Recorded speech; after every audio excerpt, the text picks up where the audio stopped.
You know, we are about to enter the 10th month of the pandemic, and the CDC just warned that the worst is yet to come. Now, they say we'll need to prepare for the biggest health crisis in U.S. history, and President-elect Biden is telling Americans we're all in it together.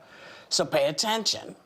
You know, pay attention to the experts in particular. But the White House is taking a kind of different approach. Take a look.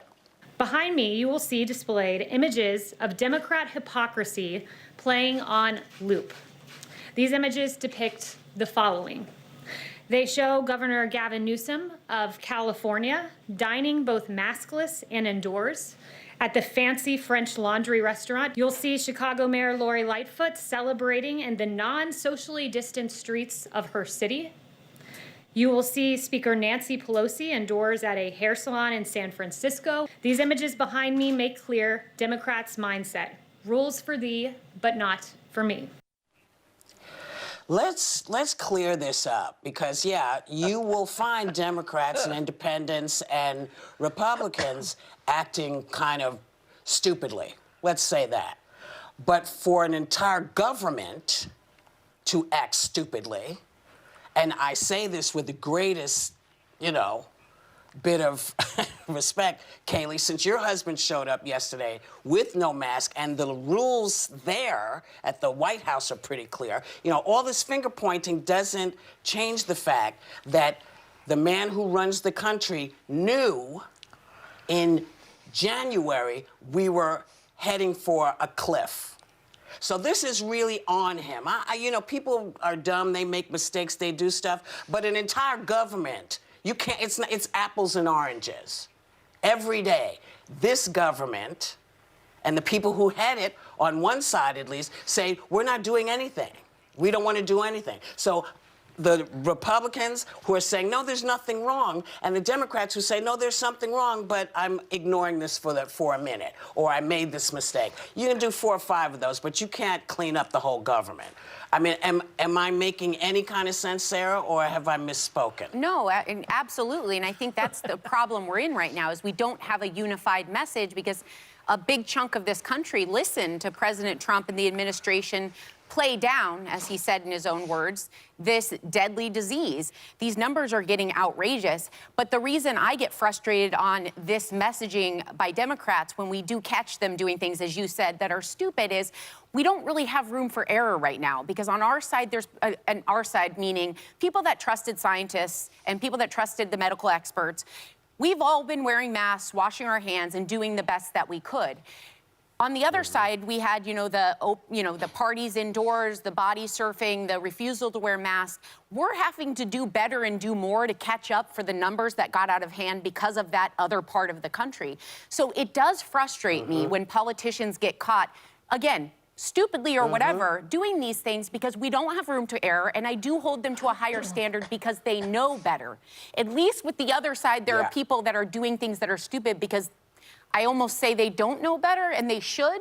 But the two things that bother me about this is not just the hypocrisy, which McEnany was pointing out, but sadly and inadvertently, by being caught doing these stupid things or irresponsible things, they might be feeding those really scary narratives that it's not serious, and this is why.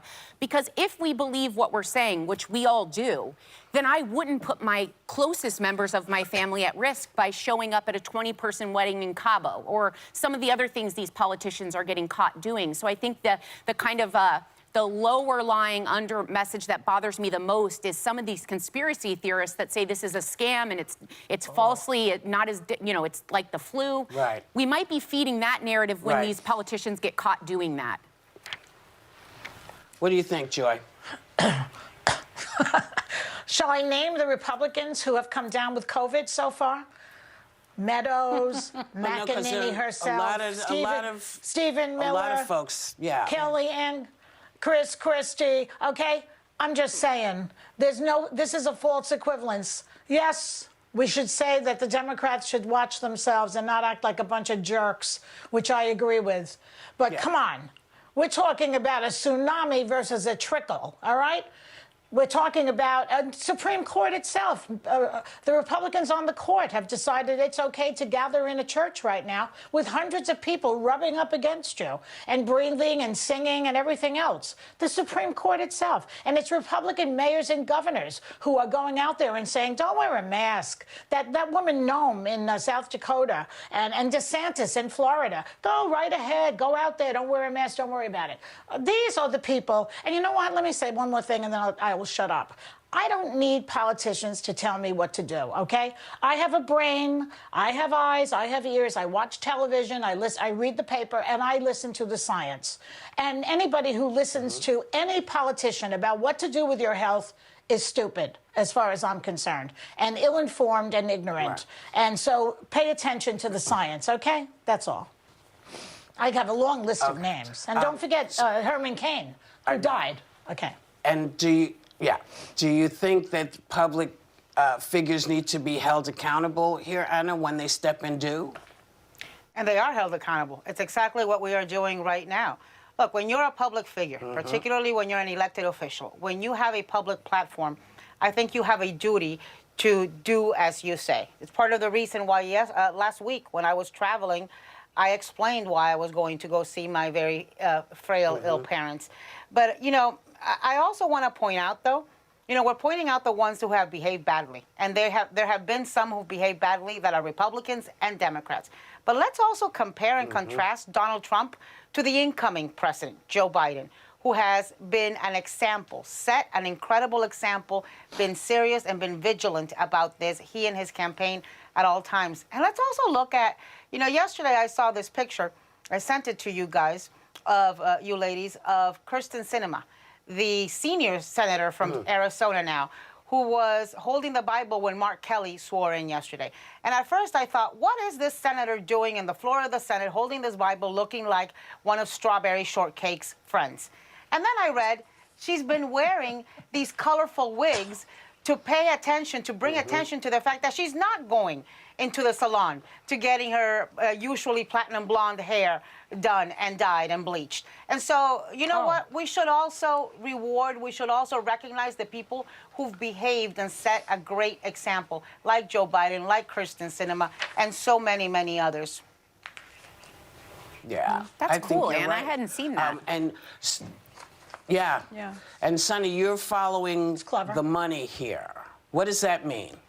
Yeah, I'm following the money trail because, quite frankly, I think that this is all about a money grab. We know that Trump has raised $170 million from his supporters. We don't know what he's using it on. I mean, is he using it on these ridiculous legal assertions? Is he using it to pay back campaign debt? We don't know. And the other thing that was striking to me in terms of following the money, if you look at the PPP, the Paycheck Protection Program, that money was supposed to go to small businesses. That money was supposed to make sure that our mom and pop shops, real Americans, not real Americans, but Americans, are able to, to keep their businesses open. Well, I found out yesterday that that tenants paying rent at Trump Organization and the Kushner Company properties are beneficiaries to the tune of $3.65 million of that program. That is obscene, in my opinion, when you have Americans not being able to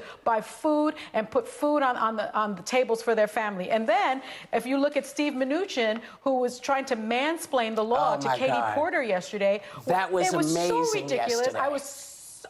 I was so offended by him. It was so offensive. She put him in his place. But what he wants to do is he wants to move.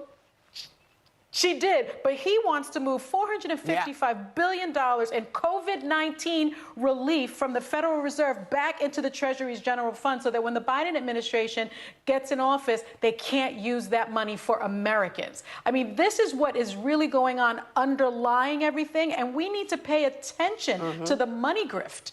That's where I think our focus has been kind of all over the place in terms of like, who's to blame for this and who's going to this and who's going to that. Follow the money. Follow the money here. Well, we've been talking about money for a while because when you look at the list of some of the people who have benefited and gotten money who shouldn't have gotten money, big corporations, some have said, oh, we're going to send that money back, but some have not. A lot of there, we've been watching this a lot. You know, there's so much to keep an eye on that you almost, you know, end up with a crazy headache. But that thing yesterday with Minutia, when she said reclaiming my time, reclaiming my time twice, and then she got the time back, and then she said one more time, reclaiming my time. And then when this man had the nerve to say, are you a lawyer? She was like, are you? Yeah. And he said, well, you know, I get things explained to me by lawyers. And I was like, girl, just get him, girl, get him, girl. He didn't, you know, she didn't embarrass him, but she could have. She could have. Oh, Sonny, I'm talking all over your legal note. Yes. I mean, it was too much. Yeah. It was too much, and it's just I hate when men try to demean women's credentials in that way. I mean, she's just a Harvard graduated lawyer, but anyway, I do have a legal note. Why didn't he Christopher know W. Smith. Wait, before you read it, yeah. Can you tell me something? Why didn't he know her background? Shouldn't he have known who she was and why she had the job she has and why he was having to speak in front of? Shouldn't he have had that information and not said, are you a lawyer? What is that? Isn't it well, his it's job the same to reason know? why John Bolton didn't know that I was an attorney and had gone to law school. Right. Wasn't there a guy, Yes, Joy? I don't remember the specifics, but there was one guy in Congress who was looking at somebody else who was wearing a mask that said Breonna Taylor, and he thought that it was her name. Yeah. So, or her, Yes. in other words, they are not necessarily congresswoman. interested in other people when it's not on their team or when it doesn't serve them. That was another example of absolute ignorance of the situation. Yeah. Sonny, do your thing really fast. Do the thing. Yes. My legal note. Christopher W. Smith, general counsel with Kushner Companies, denied that the company had benefited improperly in any way from the program. A spokeswoman with the Trump Organization also stated, quote, the Trump Organization was specifically excluded from receiving PPP money per Senate legislation. In other words, no Trump entity received pandemic-related loans from the government, end quote. And on that note, we will be right back. What's the truth?